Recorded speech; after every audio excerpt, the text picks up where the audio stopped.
والصلاة والسلام على سيد المرسلين أما بعد.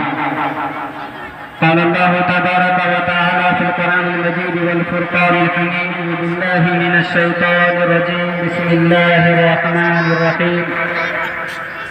إن الصفا والمروة من شعائر الله فمن حج البيت أو اعتمر فلا جناح عليه أن يطوف بهما ومن تطوع خيرا فإن الله شاكر عليم. وقال النبي صلى الله عليه وسلم: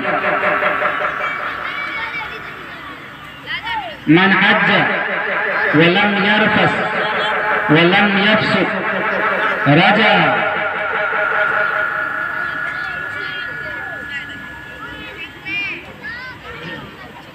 حضرات گرامی،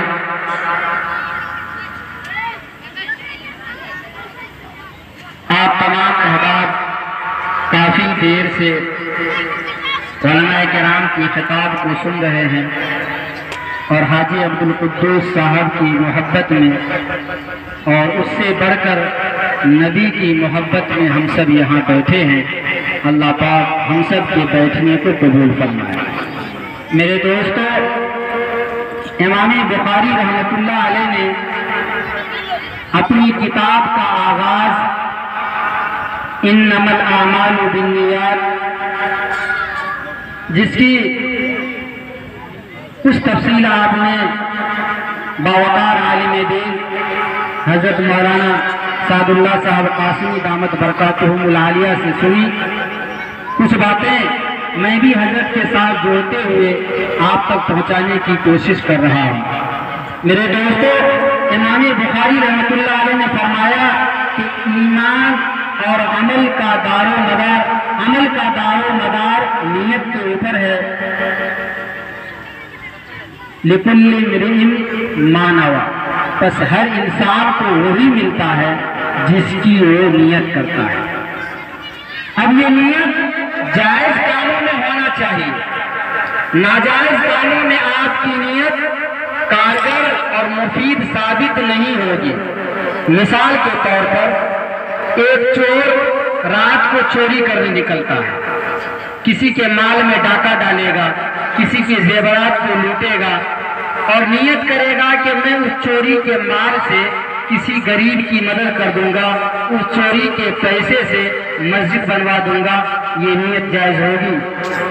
جائز نہیں ہوگی، اس لیے کہ چوری کرنا حرام ناجائز ہے. جائز کاموں میں نیت کا اعتبار ہے، حرام اور شریعت کے خلاف کاموں میں نیت کا کوئی اعتبار نہیں ہے. اور جائز کام میں نیت خالص ہونی چاہیے. ابھی مثال کے طور پر ایک شخص نماز پڑھتا ہے، اب وہ لمبی قرات، لمبا سجدہ، لمبا رکوع اس لیے کرتا ہے کہ بارہا میں جتنے لوگ ہیں وہ تعریف کرنے لگے کہ فلاں نمازی صاحب ایک ایک گھنٹہ کا سجدہ کرتا ہے. جب قرات کرنے لگتا ہے تو دو رکوع قرآن کی تلاوت کرتا ہے. ایسی نیت کا مقصد یہ ہے کہ سامنے والا اس کی تعریف کرنے لگے، اس کی واہواہی کرنے لگے کہ فلاں شخص تو بڑا پکا نمازی ہے، لمبی رکعتیں کرتا ہے. میرے دوستو، یہ نیت آپ کی غلط ہو جائے گی اور وہ لمبا سجدہ، لمبی تلاوت، لمبا رکوع اللہ کے یہاں قابل قبول نہیں ہوگا، بلکہ الٹا آپ کے نام اعمال میں اللہ کے جانب سے وعید اور عذاب لکھا جائے. جناب حاجی عبدالقدوس صاحب حج کرنے کے لیے جا رہے ہیں. بہت سارے مہمانوں کو انہوں نے جمع کیا ہے، ہندو مسلم تمام لوگوں کو انہوں نے کھانے کا انتظام کیا ہے. میرے دوستو، کھانا کھلانا، مہمان نوازی کرنا ایمان کے شعبے میں سے ہے.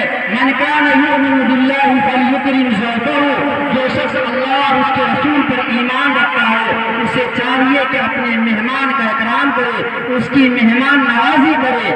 اگر حاجی عبدالقدوس صاحب اس نیت سے مہمانوں کو اکٹھا کیے ہیں، اس جذبے کے ساتھ اکٹھا کیے ہیں کہ کل جب میری بارات نکلے گی، میں جب حج کے لیے روانہ ہوں گا اور اور یہاں سے لوٹ جائیں گے تو جہاں جہاں سے مہمان آئے ہیں ہر گاؤں میں جا کر کے میری تعریف کریں گے کہ عبد القدوس نے ایسا کھلایا ویسا کھلایا، اتنے لوگوں کو جمع کروایا۔ میرے دوستو، حاجی عبد القدوس صاحب کا یہ کھلانا، حاجی عبد القدوس صاحب کا لوگوں کو جمع کرنا اللہ کے نگاہ میں، اللہ کے نبی کی نگاہ میں اس کی کوئی حیثیت اور کوئی وقت نہیں ہے، اس لیے کہ نیت میں ریا ہے، دکھاوا ہے، مکاری ہے، شہرت ہے، اور اللہ کو یہ چیزیں پسند نہیں ہیں۔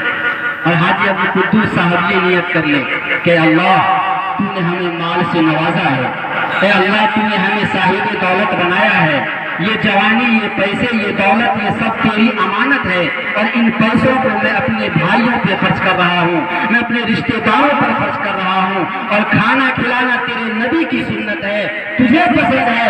اے اللہ، اگر میری یہ ادا آپ کو پسند آ رہی ہے، میرا کھانا آپ کو پسند ہے، میرے مہمانوں کو بلانا آپ کو پسند ہے، اس میں میری کوئی ریاکاری نہیں ہے، میرے نفس کو کہیں دخل نہیں ہے، قسم خدا کی عبد القدوس صاحب کا مہمانوں کو بلانا اور کھانا کھلانا اللہ کے یہاں بھی قابل قبول ہے، اور جتنے لوگ یہاں آئے ہیں اللہ سب کو عبرت کی نگاہ سے اور احترام کی نگاہ سے دیکھنے والا ہے۔ میرے دوستو، خوشبو لگانا سنت ہے۔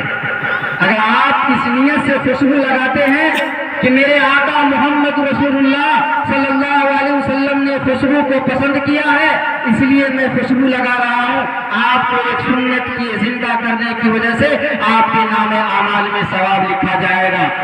لیکن آپ خوشبو اس لیے لگاتے ہیں کہ آپ جب راستے سے گزریں گے، محلے سے گزریں گے، آپ کی خوشبو جب پھیلے گی تو آپ کو لوگ کہے گا کہ بڑا مالدار ہے، بڑا پیسہ والا آدمی